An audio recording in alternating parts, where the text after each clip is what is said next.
الرحمن الرحيم. الحمد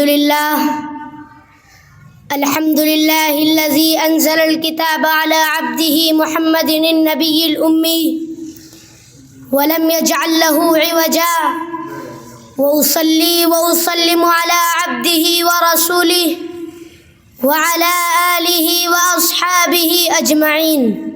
أما بعد، فقد قال الله تعالى في كلامه المبارك: إنه لقرآن كريم في كتاب مكنون لا يمسه إلا المطهرون. وقال نبينا وسيدنا محمد صلى الله عليه وسلم: خيركم من تعلم القرآن وعلمه، أو كما قال عليه الصلاة والسلام. رئيس البرنامج وزملاء الكرام والمستمعون، قد تلوت أمامكم آية من القرآن الكريم الآن كما سمعتم، وهكذا قرأت حديث النبي المحترم صلى الله عليه وسلم الذي يظهر خصائص القرآن العظيمة ومرتبة من يشتغل بالقرآن تعلما وتعليما.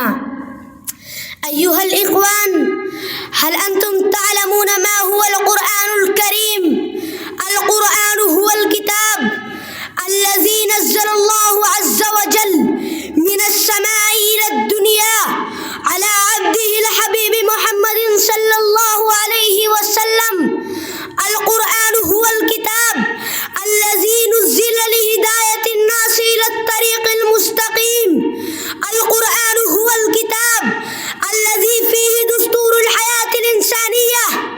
القرآن هو الكتاب الذي فيه شفاء للناس بما في الصدور.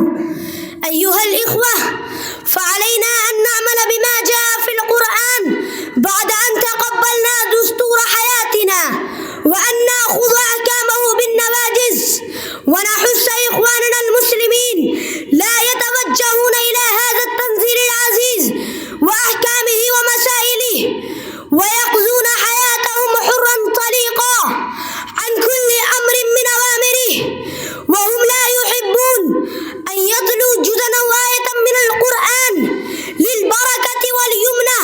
بالإضافة إلى ذلك، لا يريدون أن يبعثوا أولادهم إلى المدارس العربية الإسلامية لتلقي القرآن والسعادة بتلاوته، مع أن النبي الكريم قال: خيركم من تعلم القرآن وعلمه.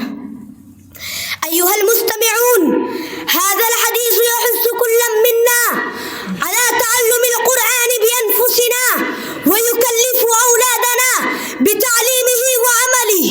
واعلموا قد فاق أهل القرآن، ومعلم القرآن يحظون بالشرف وعلو المنزلة على غيرهم من المسلمين في الدنيا والآخرة.